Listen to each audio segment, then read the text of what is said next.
Most church boards are discussing budgets, growth, and ministry strategy. But there's one conversation that is either avoided or not happening at all, and that's security. And the reality is, what leadership chooses not to discuss often becomes their greatest vulnerability. I want to welcome you to the Faith Secure podcast, where we are watchful, prayerful, and prepared. I'm Dr. Michael Brown, your host.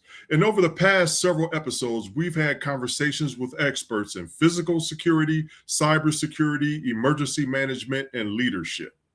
But today's episode is different. This conversation is directed specifically at church leadership. That's pastors, executive teams, and board members. Because security is not just an operational issue, it is a leadership responsibility. And today we're going to talk about what every church board should be discussing right now. We're going to discuss security as a leadership responsibility. Security is often delegated to volunteers, to a team, to someone who's willing, but it's rarely owned at the leadership level the way it should be. And that's where the problem begins, because security is not just about response. It's about oversight, accountability, and proper decision making. If leadership is not engaged, security will always be inconsistent.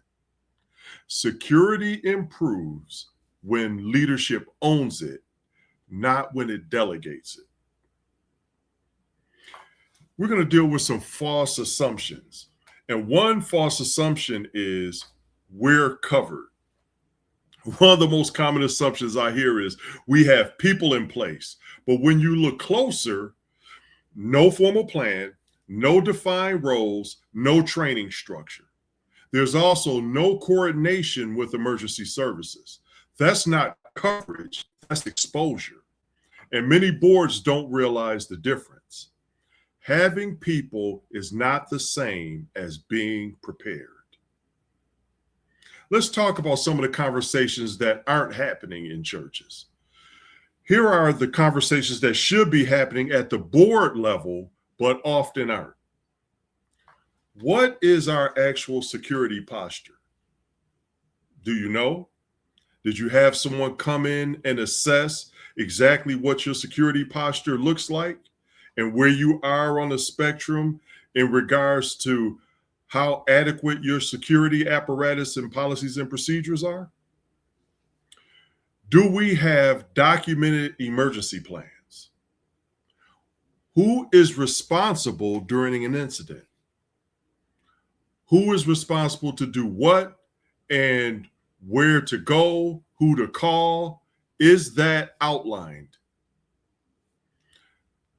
Who's trained for anything beyond good intentions? When is the last time the vulnerabilities in the church have been evaluated? As I said, has there been an assessment? These are just some of the questions that need to be addressed, and they're just not operational questions, they are leadership questions. What leadership avoids discussing becomes organizational risk. And churches, just like any organization, you want to mitigate risk as much as possible. And we're going to talk about the cost of inaction when basically a church chooses to put their head in the proverbial sand. Most churches don't ignore security because they don't care. They delay it for several reasons. One, it feels overwhelming. They just don't know where to start. It's uncomfortable to talk about. Is it demonstrating a lack of faith? Or it's uncomfortable. It's not urgent until it is. I have this conversation with people all the time. One of the most frustrating things as a security consultation professional is people don't see the need or don't want to expend the funds in order to address security issues. But the minute there's an incident, it's spare no expense. Money comes from everywhere. all sorts of allocations for all things security happens. But that should not be, and it doesn't have to be. But the cost of inaction is a real thing. And it doesn't just show up in the major incidents, it shows up in confusion, delayed response, poor communication, increased liability. And this is something I want to highlight because a lot of churches either don't think about or they underestimate this part. Liability could be to the point where it could cause the demise of the dissolution of the church.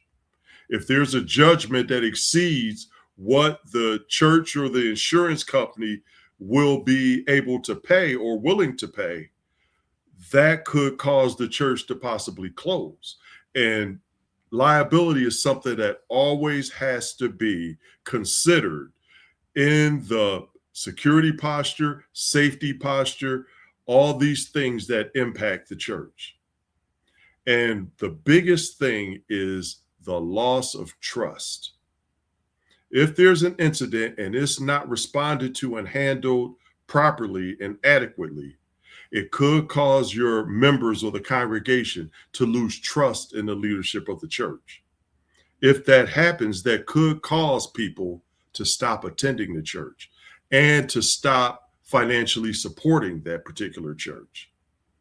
The cost of not preparing is always greater than the cost of getting started. I'm going to give you some practical information. What boards should do next. So what should leadership do? Not everything. You can't do everything all at once. Just the right first steps. And here are 3 key actions that church boards can take immediately. Number 1 is you want to start the conversation. Put security on the board agenda, not just once, but keep it there consistently. Every board meeting, there should be a security spotlight on the agenda. And it should be some dialogue and updates about security and the church. 2, you want to seek clarity. Understand what your current security posture is. What do you actually have in place? Where are the gaps? And what can be done to close or address those gaps? And 3, you want to take the first step. Not perfection, but progress. Whether that's a conversation, a walkthrough, a consultation, movement matters. You want to just get started. And I want to leave this thought with you is preparedness doesn't start with perfection. All it starts with is a decision to do something, a decision to act. Security is not about fear, and you don't want to stoke fear in the congregation and in the leadership and the board for that matter. You just want to be stewards. You want to take care of and protect the church proper, the church building, the grounds, but mostly you want to protect the members and the visitors that come to the church. It's about stewardship. It's about protecting people. It's about leadership making intentional decisions that ensure that the congregation is just not welcoming, but it's also prepared. If this is a conversation that your church hasn't started yet, now's the time. Because preparedness is not something that you wait for, it's something that you lead in doing. If your church leadership team hasn't had this conversation yet, I'll be glad to help you get started. This is what I do. I want you to go to mdbconsultingagency.com/faith secure and click on the link at the bottom of the page where you can schedule a meeting time with me. I look forward to speaking with you about this, and I will help you get started. Again, it's not perfection, it's stewardship, and then it's being purposeful in doing something about it. I'm Dr. Michael Brown, and this is the Faith Secure Podcast, where we are watchful, prayerful, and prepared.